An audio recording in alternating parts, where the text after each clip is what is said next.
अभी सतीश सर ने बताया कि आज डॉक्टर भीमराव अंबेडकर जी का महापरिनिर्वाण दिवस है और महापरिनिर्वाण दिवस कहाँ से लिया गया उसके बारे में भी मैं बता देता हूँ। क्योंकि अभी सर ने बताया कि अंतिम समय में भीमराव अंबेडकर साहब ने बौद्ध धर्म अपना लिया था, तो बौद्ध धर्म में जिनको मृत्यु हो जाती है उसको परिनिर्वाण दिवस कहते हैं। लेकिन जब कोई बहुत बड़े व्यक्ति मरते हैं तो उसके लिए महा लगाया जाता है, ग्रेट लगाया जाता है। ठीक, तो महापरिनिर्वाण दिवस इसी कारण कहते हैं। एक चीज़ जो इन्होंने बताया कि इनका जन्म 14 अप्रैल 1891 ईस्वी में मध्य प्रदेश के महू में हुआ था। महू में, लेकिन महू नहीं था, वो महू था। जो इनका अभी गांव का नाम बताया कि अंबाजी करके कुछ बताया, लेकिन उसका नाम था, अब पड़ गया अम्बेडकर नगर। जो दिल्ली में भी बहुत जगह आप अम्बेडकर नगर के नाम सुने होंगे, कुछ अम्बेडकर नगर। अम्बेडकर यूनिवर्सिटी का भी नाम सुना है आपने, अम्बेडकर कॉलेज का भी नाम सुना है। और आप लोग अगर अच्छा से पढ़ेंगे तो आप लोग भी अम्बेडकर यूनिवर्सिटी, अम्बेडकर कॉलेज में पढ़ेंगे। मुझे पूरा विश्वास है। मेहनत से चीज़ें पाई जा सकती है। जैसे सर ने बताया कि जहाँ पे भी रहते थे तो बहुत भेदभाव किया जाता था, छुआछूत की परंपरा थी, ऊंच नीच की भावना थी। ऊंच नीच समझते हैं ना, कोई को अपर कास्ट समझना, अपर क्लास समझना, लोअर कास्ट समझना, लोअर कास्ट समझना, लोअर क्लास समझना। उसी को परंपरा को आगे बढ़ाते हुए हम लोगों ने ये संस्था का स्थापना किया है।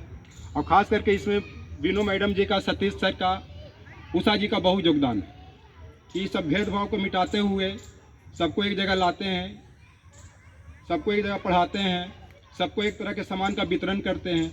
और सबसे बड़ी मूल्यवान चीज़ है कि सब लोग अपना अपना समय दे रहे हैं। मैं तो सप्ताह में 1-2 दिन ही आता हूँ, क्योंकि मैं यूनिवर्सिटी में थोड़ा मेरी व्यस्तता ज़्यादा हो जाती है। फिर भी मैं कोशिश करता हूँ कि सुबह में 10 बजे से लेकर शाम में 6 बजे तक 2 दिन मैं टाइम दूँ और देता हूँ। लेकिन सेंटर की संख्या धीरे धीरे बढ़ते जा रही है, तो समय का लिमिटेशन ही बढ़ते जा रहा है कि हर जगह 1 घंटा टाइम देता हूँ तो 4-5-6 घंटा निकल जाता है। ठीक, तब इन्होंने जो मुख्य रूप से इनका जो योगदान रहा है भारतीय संविधान की निर्माण करने में। हम लोग का नेशनलिटी क्या है? नेशनलिटी समझ में आता है? राष्ट्रीयता क्या है? हम लोग का देश का क्या नाम है? भारत। भारत में रहने वालों को क्या कहते हैं? भारतीय। क्या कहते हैं? भारतीय। तो कोई अगर पूछे कि आप लोग का राष्ट्रीयता क्या है तो क्या बोलना है? भारतीय। भारतीय कहने का मतलब ये होता है कि भारत में जो भी रह रहे हैं, चाहे वो हिंदू है, सिख है, बौद्ध है, ईसाई है, जैन है, हरिजन है, सवर्ण है, सब एक तरह से, उसकी राष्ट्रीयता क्या है? भारतीय। कोई भेदभाव नहीं है। तो उसी तरह से जो भारत को जो संविधान लिखा गया उसको भारतीय संविधान कहते हैं। ठीक, भारतीय संविधान, जैसा कि सतीश सर ने बताया कि हम लोग का देश 15 अगस्त 1947 को आज़ाद हुई। पहले ब्रिटिश काल में गुलाम था। उसके बाद हम लोग 26 नवंबर को हम लोग संविधान दिवस मनाए थे ना, संविधान दिवस। क्यों? कि 26 नवंबर 1949 को संविधान का निर्माण हुआ था, उसको लागू किया गया था 26 जनवरी 1950 को। तो संविधान बनाने का उद्देश्य ये था कि किसी के साथ, संविधान का मतलब होता है सम जोड़ विधान। सम माने बराबर, सम माने बराबर, विधान माने नियम कानून। जैसे अभी सतीश सर ने बताया कि उषा मैडम जी यहाँ पे पढ़ाती हैं तो किसी के साथ कोई भेदभाव नहीं करती, मैंने सबके साथ बराबर व्यवहार होता। मान लिया जब बीनू मैडम जी कुछ भी बांटती हैं तो सबको एक तरह के सामान देती हैं, सबको एक तरह की शिक्षा देती हैं, सबको एक तरह से गले लगाते हैं। अब ये खास करके बीनू मैडम जी की बड़कपन है, या जो भी यहाँ पे आती हैं, जिस परिवेश, जिस फैमिली से बिलोंग करते हैं, आप रोड पर कोई भी किसी तरह से कोई देखता भी नहीं कि जब मेरे जैसे भी आदमी, कोई भी आदमी चलते हैं तो मैं तो ध्यान नहीं दे पाता हूँ, लेकिन ये भी मुझे ध्यान देते हैं कि अनूप जी जा रहे हैं, कहाँ जा रहे हैं। लेकिन थोड़ी समय की पाबंदी होती है।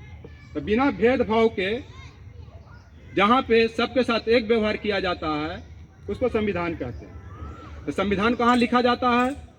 किताब में। जैसा कि सतीश सर ने बताया कि संविधान क्या है? एक पुस्तक है, एक किताब है।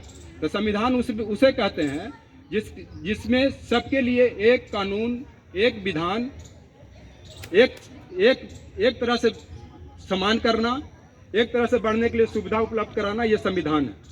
और संविधान में मुख्य रूप से 6 बातें हैं जो आप लोग भी किताबें पढ़ती हैं। वो मौलिक अधिकार है, मौलिक अधिकार 6 हैं। पहला क्या है? समानता का अधिकार, समानता जो किसी के साथ कोई भेदभाव नहीं करना है। दूसरा क्या है? स्वतंत्रता के अधिकार, जैसे कुछ भी आप बोलती हैं, आपको कोई नहीं कह सकता कि तुमको बोलने का इस क्लास में राइट नहीं है, या मैं किसी को नहीं बोल सकता हूँ कि बोलने का राइट नहीं है। जैसे सतीश सर ने आप मुझसे बोला कि मैं अनूप जी से बार बार पूछता हूँ, पूछने की कोई ज़रूरत नहीं है। सबकी विचार अभिव्यक्ति की स्वतंत्रता, ठीक। तो समानता के अधिकार 14 से 18 में स्वतंत्रता, ये सब आपको किताब में लिखी हुई है, 5, 6, 7, 8 में सब में है, उस आज ध्यान दीजिएगा। मौलिक अधिकार, मौलिक कर्तव्य सब के किताब में। आपको समानता का अधिकार 14 से 18 तक, स्वतंत्रता के अधिकार 19 से 22 तक। तीसरी चीज़ जो महिलाओं की बात आती है, जिसको मानव दुर्व्यवहार की बात करते हैं, बलात्सरम की बात करते हैं, वो आपको 23 में आता। आपको कोई ज़बरदस्ती नहीं कर सकता कि तुम ये काम करो। 24 में क्या है कि बालकों को खतरनाक उद्योग में काम करने पर प्रतिबंध है, जो 14 साल से कम उम्र के लोग। तो 24 ये कहता। इस चलते आप लोग को मेरा ये सब बताने का यह उद्देश्य है कि आप लोग अपने अधिकार से समझिए। कोई आपके साथ ज़बरदस्ती करे, घर में भी करे, जैसे अभी सर ने बताया कि जब भी कोई यूएनबी ब्लॉक में कोई महिलाओं के साथ बदमाशी करता है तो उषा जी थाना प्रभारी के पास, वंदना कुमार के पास जाती हैं। खासकर बीनू मैडम का बहुत सहयोग है। जब किसी का सहारा मिलता है तो उस आदमी में ऊर्जा डबल आता, ठीक। तो जब भी आपके साथ कोई कहे कि बलात्सरम मैंने क्या होता है, ज़बरदस्ती काम करवाना, पहले एडुकेशन को प्राथमिकता देना। इसी कारण भीमराव अंबेडकर को बाबा साहेब भी कहते हैं। उनका कहना था, शिक्षित हो, संगठित हो, संघर्ष करो। जब आप शिक्षित होंगे तो संगठित होने की भावना आएगा। संगठित कब होंगे? जब कोई एक दूसरे में हम लोग भेदभाव नहीं करें, सब मिलजुल करके रहेंगे। जब संगठित होंगे तब गलत के खिलाफ संघर्ष करेंगे, ठीक। तो उनका 3 था, शिक्षित होना, एजुकेटेड हो, ऑर्गेनाइज हो और स्ट्रगल करें।